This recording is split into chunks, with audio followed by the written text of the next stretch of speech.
السلام علیکم ورحمۃ اللہ وبرکاتہ۔ الحمدللہ رب العالمین وصلی اللہ وسلم علی نبینا محمد وعلی آلہ وصحبہ اجمعین ومن تبعہ باحسان الی یوم الدین، اما بعد۔ محترم بھائیوں اور بہنوں، حدیث کی معتبر کتاب صحیح بخاری کے ساتھ آپ کی خدمت میں حاضر ہیں۔ اس پروگرام کے ذریعے سے ہماری کوشش ہے کہ حدیث کی صحیح ترین معلومات آپ تک پہنچائی جائیں، کیونکہ ساری امت کا اتفاق ہے کہ قرآن مجید کے بعد روئے زمین پر سب سے صحیح ترین حدیث کا مجموعہ یہی صحیح بخاری ہے۔ علم کے حوالے سے بہت ساری باتیں بتائی جا چکی ہیں کہ جب پہلی وحی نازل ہوئی تو اس میں بھی پڑھنے، پڑھانے، سیکھنے، سکھانے کا ذکر ہے، اور رسول اکرم صلی اللہ علیہ وسلم نے خود اپنے لیے معلم کہلانا پسند فرمایا، یعنی سکھانے والا، پڑھانے والا۔ رسول اکرم صلی اللہ علیہ وسلم کی مجلس میں صحابہ کرام سیکھتے اور سکھاتے تھے، اور پھر نبی صلی اللہ علیہ وسلم مختلف صحابہ کو مختلف علاقوں میں بھیجا کرتے تھے تاکہ وہاں بھی علم کی روشنی پہنچائی جا سکے۔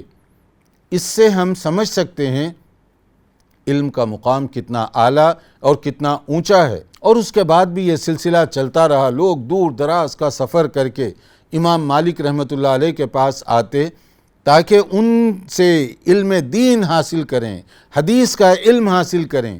امام شافعی رحمۃ اللہ علیہ کہاں سے کہاں تک پہنچے تھے علم حاصل کرنے کے لیے، اور کتنے ایسے محدثین ہیں جو خراسان، ایران اور اس زمانے کے مختلف علاقوں میں رہتے تھے، مگر دور دراز کا سفر کر کے کہاں سے کہاں حجاز تک وہ پہنچ رہے تھے۔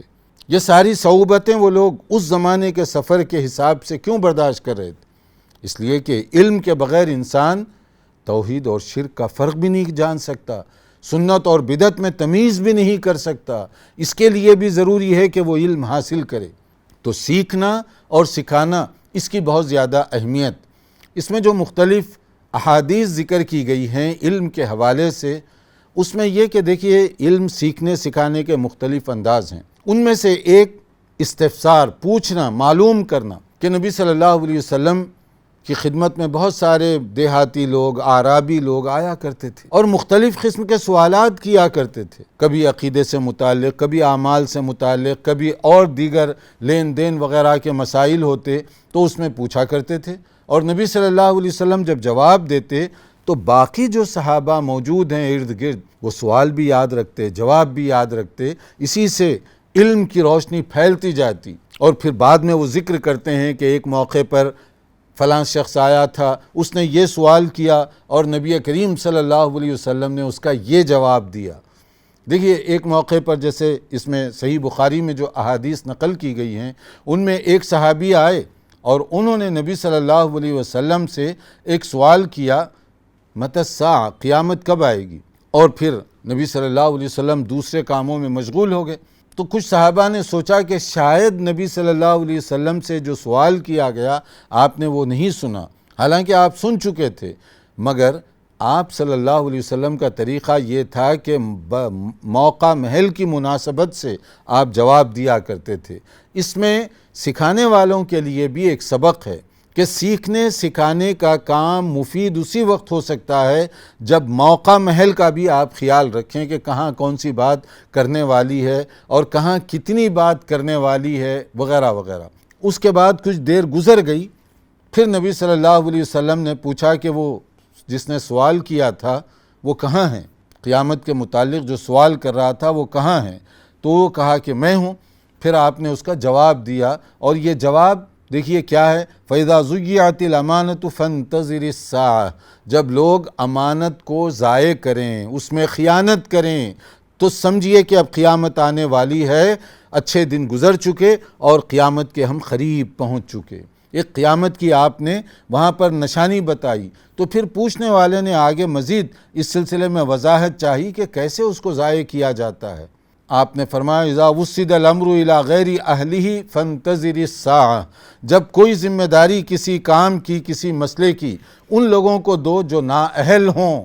نااہل لوگوں کو ذمہ داری دینا، عہدہ دینا، یہ قیامت کی نشانیوں میں سے ایک نشانی ہے۔ اس کا مطلب یہ ہے کہ اب قیامت قریب آ چکی ہے کہ لوگ امانت ضائع کر رہے ہیں، امانت میں خیانت کر رہے ہیں، نااہل لوگوں کو اہم پوسٹ، اہم عہدے دیے جا رہے ہیں۔ تو یہ گویا قیامت کی نشانیوں میں سے ایک نشانی یہ بھی ہوگی۔ اور اسی طرح نبی کریم صلی اللہ علیہ وسلم بعض موقعوں پر دینی جو مسائل صحابہ کو بتایا کرتے۔ ایک موقع پر سفر کے دوران صحابہ وضو کر رہے تھے، تو آپ نے دیکھا کہ کچھ لوگ اس طرح سے وضو کر رہے ہیں کہ پانی پورے بدن کے حصے کو نہیں پہنچ رہا ہے، ان کی ایڑیاں ڈرائی رہ گئیں، خشک، یعنی مطلب ہے کہ پانی سے پورا پاؤں دھونا ہے وضو میں، لیکن وہ جلدی میں تھے، پانی کم تھا یا جو بھی وجہ اس کی تھی یا مسئلہ نہیں معلوم، تو وہ ایڑیاں کا حصہ، پچھلا حصہ ان کا ویسے ہی خشک رہ گیا تھا۔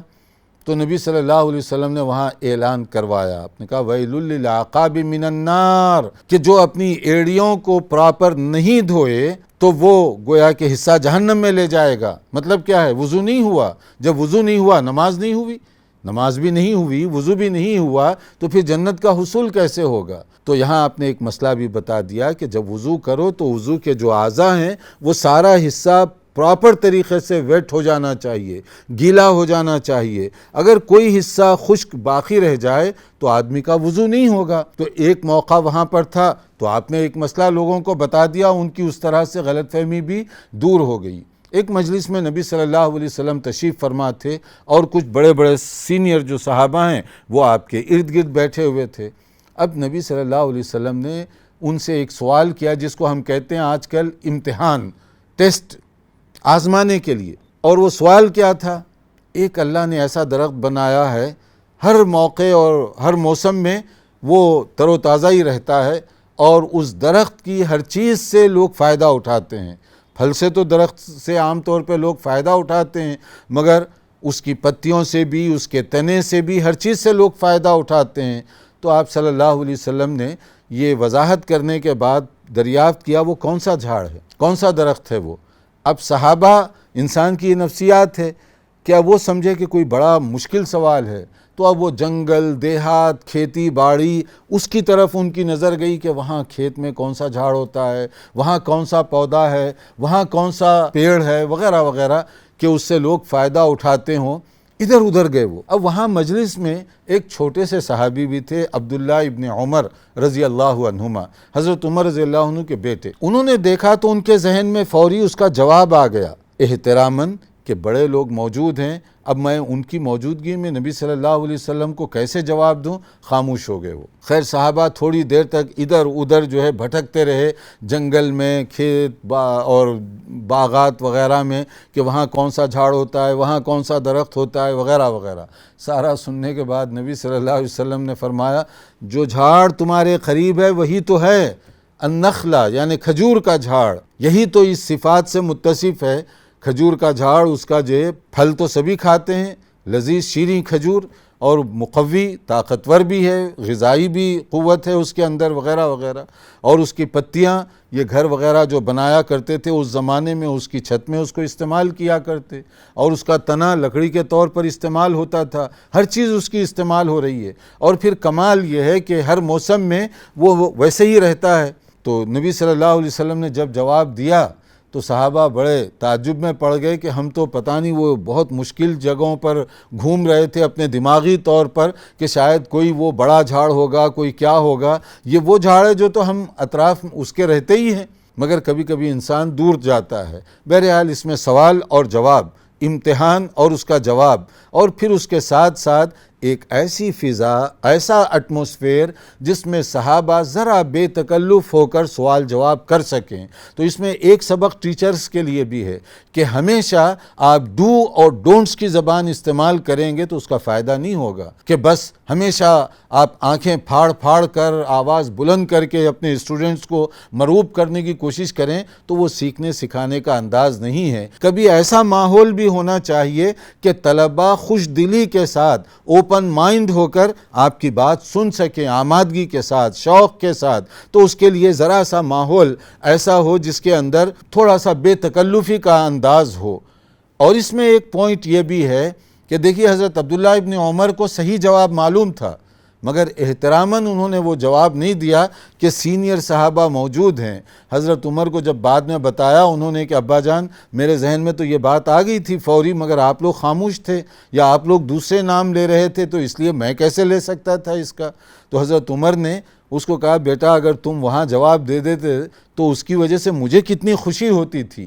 تو مطلب یہ ہے کہ احترام بھی اپنی جگہ، تعلیم کا انداز بھی اپنی جگہ، اور آزمانا، اختبار کرنا، امتحان وغیرہ یہ بھی اپنی جگہ، یہ ساری چیزیں اس حدیث کے ذریعے سے سمجھی جا سکتی ہیں۔ اور نبی صلی اللہ علیہ وسلم بعض موقعوں پر اپنے اسلامی دعوت نامے بھی بھیجا کرتے تھے، تو اس میں جو ہے لکھنے لکھانے والوں کی بھی اہمیت، اور آپ اس کو بھی سمجھ سکتے ہیں کہ نبی صلی اللہ علیہ وسلم کس طریقے سے دعوتی لیٹر بھیجا کرتے تھے مختلف حکمرانوں کے نام، مختلف گورنرز کے نام، کہ دین کیا ہے، دین کی تشریح کرتے ہوئے مختلف چیزیں آپ بھیجا کرتے تھے۔ اور نبی صلی اللہ علیہ وسلم کے بعد خلفائے راشدین کا جو دور ہے اس میں ہدایات دی جاتی ہیں کیپٹل سٹی سے، وہاں پر بہت زیادہ وہ زمانہ عام ہو گیا تھا، اور وہاں لکھنے پڑھنے وغیرہ کی سہولتیں بھی اس میں اضافہ ہوتا جا رہا تھا، اور صحابہ کرام عموماً اس پر اسی انداز سے عمل بھی کیا کرتے تھے۔ اس سے دیکھیے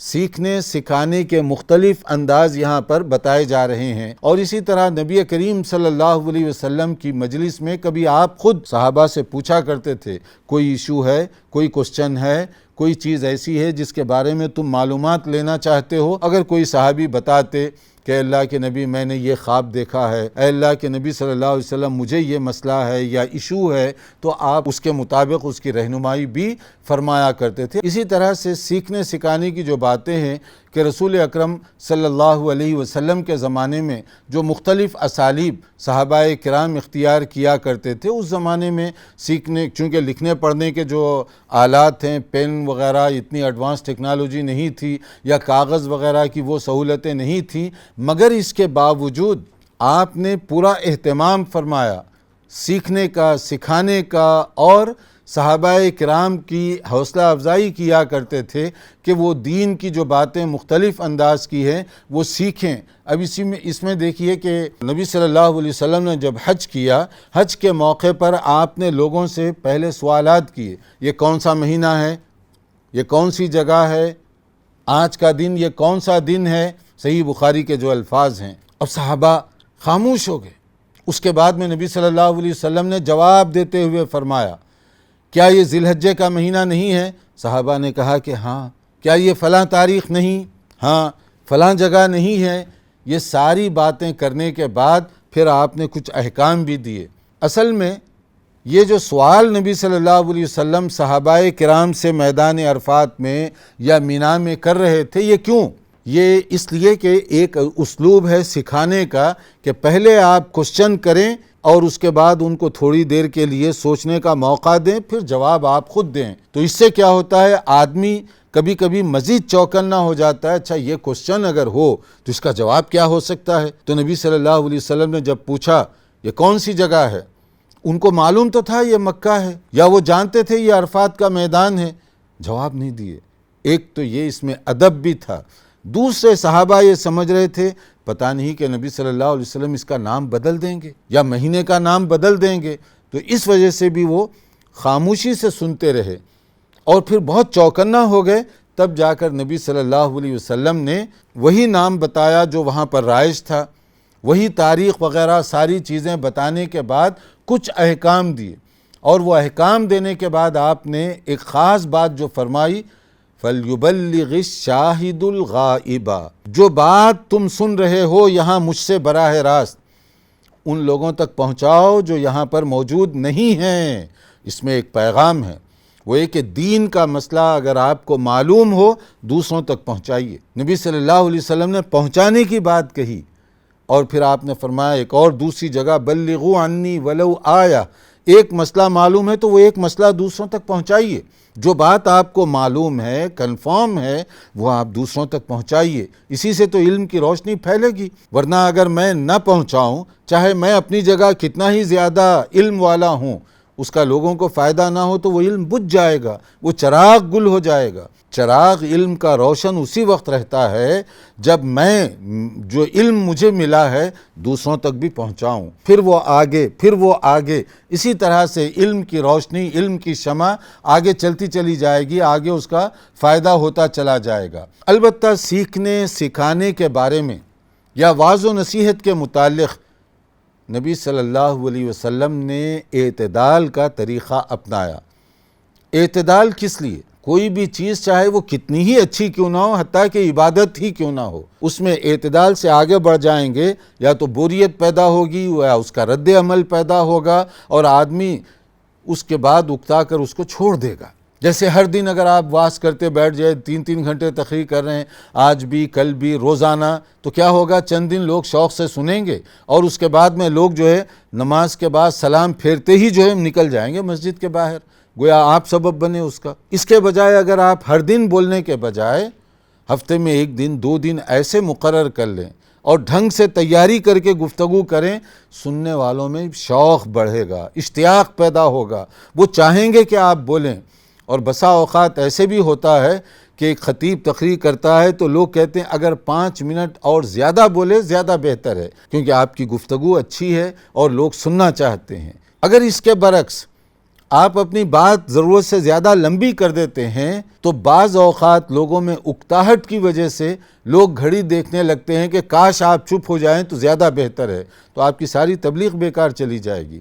تو نبی صلی اللہ علیہ وسلم کا کیا انداز تھا؟ تو دیکھیے یہاں پر بتایا گیا کہ بعض اوقات مقرر کر لیے گئے تھے دن، کیوں؟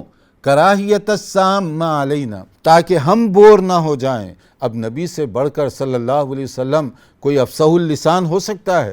آپ کو تو جوامع الکلم جیسی صفت دی گئی تھی اور آپ اللہ کے نبی ہیں، لوگ اشتیاق سے سننا چاہتے ہیں، مگر اس کے باوجود بھی آپ ایکسپلائٹ نہیں کر رہے ہیں، غنیمت سمجھ کر ایسے ہی بولے چلے جا رہے ہیں، ایسا نہیں، بلکہ آپ موقع محل کی مناسبت سے کہا کرتے تھے، جتنی دیر بولنا چاہیے اتنی ہی دیر آپ گفتگو فرماتے تاکہ لوگوں میں اکتاہٹ نہ ہو۔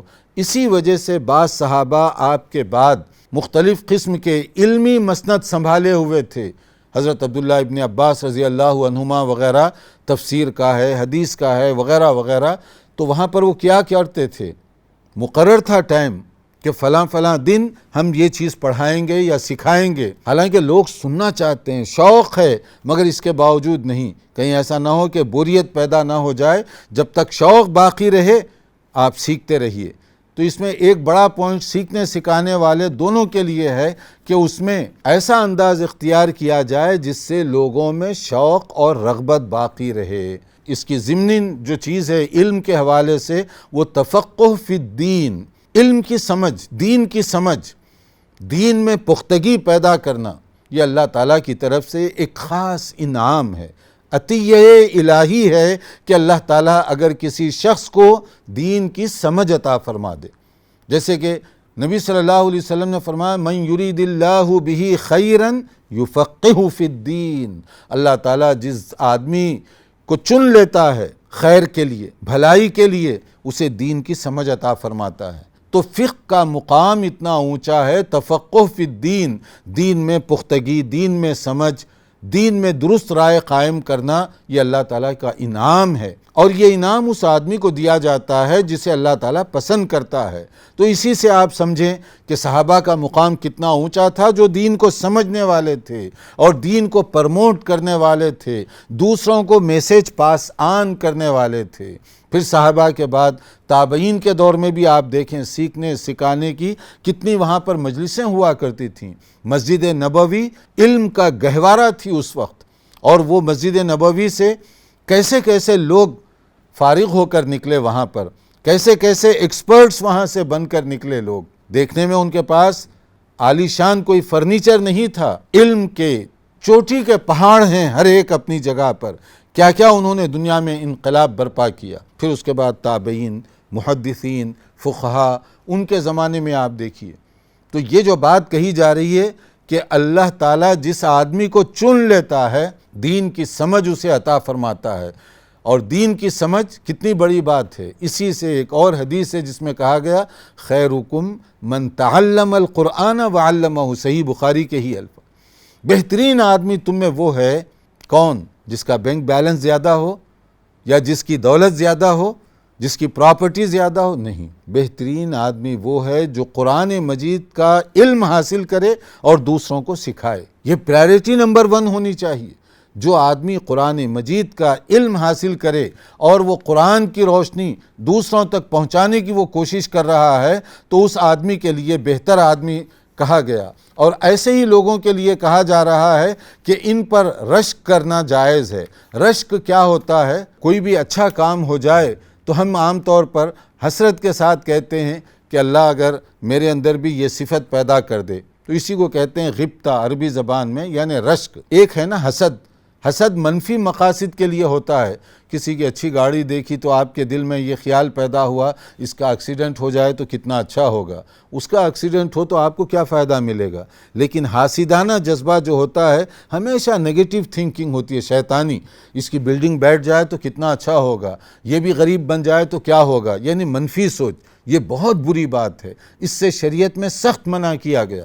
یہ جو جس کے اندر یہ جراثیم ہو نا حسد کے، وہ نیکیاں اس کو جلا کر خاک کر دیتی ہیں۔ اس کے بجائے رشک، رشک کیا ہے؟ خاص طور پر علم اور دولت کے بارے میں۔ ایک آدمی کو اللہ نے علم دیا اور وہ اپنے علم کے ذریعے سے دوسروں کو سکھا رہا ہے، بتا رہا ہے، سمجھا رہا ہے، اور آپ بھی خیال کرتے ہیں کہ اللہ اگر مجھے بھی علم مل دے تو میں بھی لوگوں کو ایسے ہی سکھاؤں گا، تو یہ مثبت نیت ہوئی، پازیٹیو مقصد ہوا، تو یہ چیز بہت مبارک ہے۔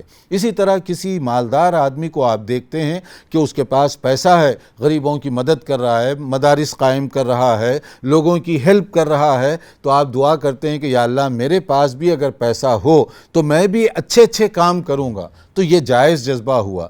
تو علم کے لیے یہ جذبہ بہت ہی اچھا جذبہ سمجھا گیا کہ کسی اچھے عالم کو دیکھ کر، علم والے کو دیکھ کر، ایجوکیٹڈ آدمی کو دیکھ کر یہ خیال کرنا کہ اگر اللہ تعالیٰ مجھے بھی موقع دے تو میں بھی اسی طرح کا علم حاصل کروں گا، اس چیز کو پسند کیا گیا، اس کی تعریف کی گئی۔ علم حاصل کرنے والوں کے لیے نبی صلی اللہ علیہ وسلم نے خاص طور پر دعا فرمائی، اور بعض صحابہ کے لیے خاص طور پر آپ نے یہ دعا کی تھی، اللہم علمہ الکتاب، اے اللہ ان کو کتاب یعنی قرآن مجید کا عالم بنا دے، علم عطا فرما۔ حضرت عبداللہ ابن عباس رضی اللہ عنہما کو، اسی لیے حضرت عبداللہ ابن عباس کو ترجمان القرآن کہا جاتا ہے۔ یعنی نبی صلی اللہ علیہ وسلم نے جن کے لیے خصوصی طور پر دعا فرمائی تھی کہ اللہ ان کو قرآن مجید کا عالم بنا دے، اور بہت بڑے عالم تھے وہ، صحابہ کرام کے اندر ان کا بہت اونچا مقام وہ مرتبہ تھا۔ ایسے ہی نبی صلی اللہ علیہ وسلم نے علم حاصل کرنے کے لیے جو لوگ سفر کرتے ہیں نا، پیدل چلیں یا سواری پر، تو وہ ایک ایک قدم پر اس کو اجر و ثواب ملتا جائے گا۔ من سلک طریقا یلتمس فیہ علما سہل اللہ لہ بہ طریقا الی الجنہ، کہ جو آدمی کوئی راستہ چلتا ہے علم حاصل کرنے کے لیے، علم کے لیے، تو اس کا ہر قدم اسے گویا جنت کی طرف لے جا رہا ہے۔ اس سے آپ اندازہ کریں کہ علم حاصل کرنے والے کا مقام، کہ جو اس کے قدم اٹھ رہے ہیں گویا اس کو جنت میں لے جا رہے ہیں، کہ وہ علم حاصل کرنے کے لیے جا رہا ہے۔ تو نبی صلی اللہ علیہ وسلم نے ایسے لوگوں کے لیے خاص طور پر دعا فرمائی ہے، اور ایسے ہی جو لوگ علم حاصل کرنے والے ہیں ان کے لیے، کہ جو پڑھنے والا ہے، جو سیکھنے والا ہے، جو سکھانے والا ہے، اس کے لیے جو مختلف آپ نے دعائیں بتائیں، دعائیں کی ہیں، وہ سب چیزیں بہت زیادہ تفصیل کے ساتھ حدیث کی اس کتاب کے اندر موجود ہیں۔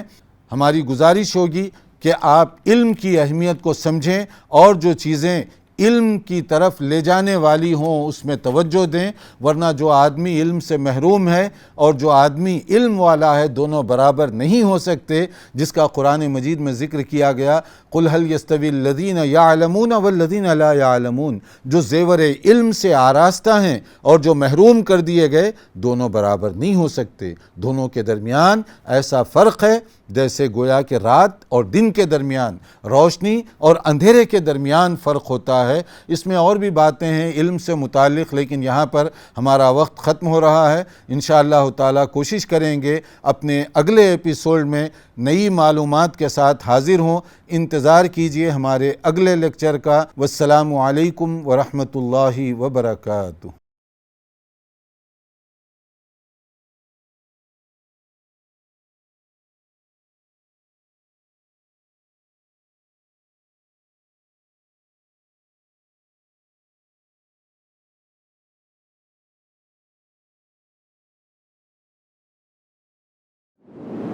مرسی ٹی وی کے مزید ویڈیوز کے لیے ہمارے چینل کو سبسکرائب کریں اور بیل آئیکن کو کلک کرنا نہ بھولیں۔